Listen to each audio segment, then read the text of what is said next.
पाठ का नाम 1 दूना 2, 2 दूना 4। सर्दी का मौसम था। कड़ाके की ठंड पड़ रही थी। बच्चे दादी के सामने बैठ गए और कहानी सुनाने की जिद करने लगे। दादी ने कहानी सुनानी शुरू की। कई बार की सुनी सुनाई घिसी पिटी कहानी सुनाते देख बच्चे शोर मचाने लगे। नहीं दादी माँ, यह कहानी नहीं सुनेंगे। आप कनाडा में ताऊजी के घर से लौटकर आई है, इसलिए कनाडा की ही कहानी सुनाइए। इस पर दादी माँ कनाडा की सच्ची बातें कहानी की तरह सुनाने लगी। अपने देश भारत से हजारों किमी दूर एक विशाल देश है कनाडा। वहाँ तुम्हारे ताऊजी रहते हैं। क्षेत्रफल की दृष्टि से यह हमारे देश से 3 गुना बड़ा है। बच्चे भाव विभोर होकर दादी माँ से कनाडा की कहानी सुन रहे थे। वे बीच बीच में हुंकारी भर रहे थे। जब बच्चे नींद के झोंके लेने लगते, तभी दादी माँ कहती, चंपे का फूल और बेले की कली। यहाँ से बात आगे को चली।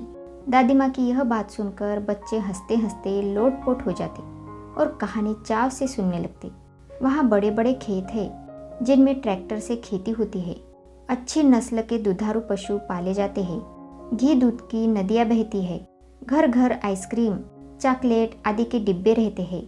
हाँ, भारत की जलेबी जैसी मिठाइयाँ वहाँ नहीं मिलती, लेकिन वहाँ घी दूध की अन्य सभी चीजें इतनी सस्ती मिलती है कि सभी लोग जी भरकर खा सकते हैं। सब बच्चे चकित होकर सुन रहे थे, पर बबलू के चेहरे पर अविश्वास की झलक दिखाई पड़ रही थी।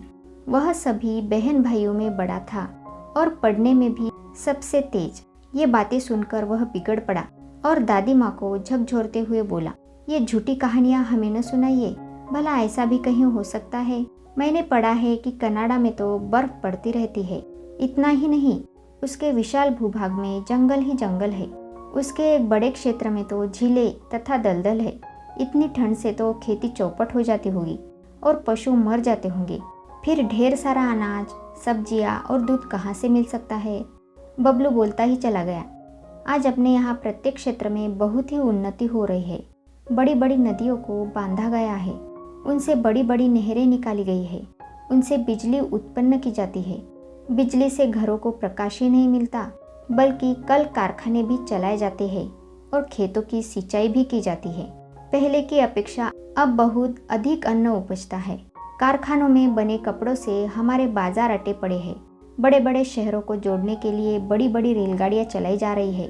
बसों और अन्य सवारियों की संख्या भी कई गुना बढ़ गई है। भारत में सर्दी, गर्मी, वर्षा जैसे सुहावने मौसम है।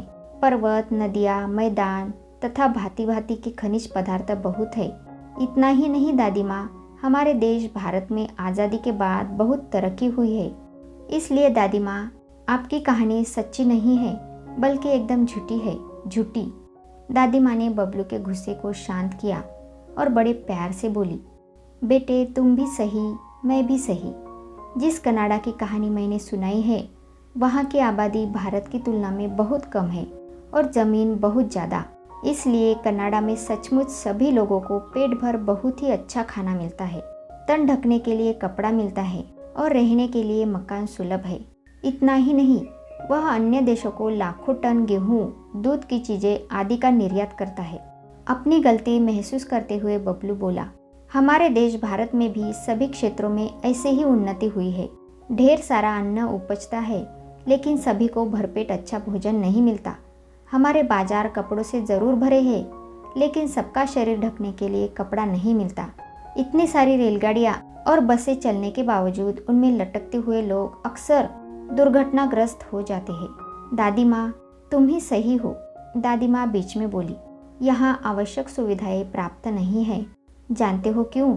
क्योंकि हमारे देश की आबादी बहुत अधिक है और साथ ही बड़ी तेजी से बढ़ रही है।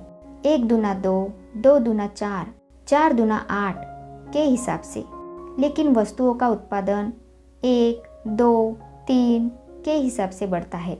यदि उत्पादन के अनुपात से जनसंख्या अधिक बढ़ती है तो कठिनाइयाँ बढ़ती है, क्योंकि जो उपलब्ध चीज़ें हैं वे सभी में बढ़ जाती है। अपने देश में आज सब कुछ होते हुए भी हम सुख सुविधाओं से वंचित हैं। यह सुनकर सभी बच्चे दादी माँ से एक साथ बोल पड़े, अच्छा दादी माँ, यह बात है। दादी माँ बोली, हाँ हाँ, यही बात है। हमारा देश दुनिया भर में सबसे सुंदर और समृद्ध है, किंतु सब बेहाल है बढ़ती हुई जनसंख्या के कारण। तो इसी के साथ ये पाठ यहीं पर समाप्त होता है। मिलते हैं अगले पाठ में, तब तक के लिए धन्यवाद।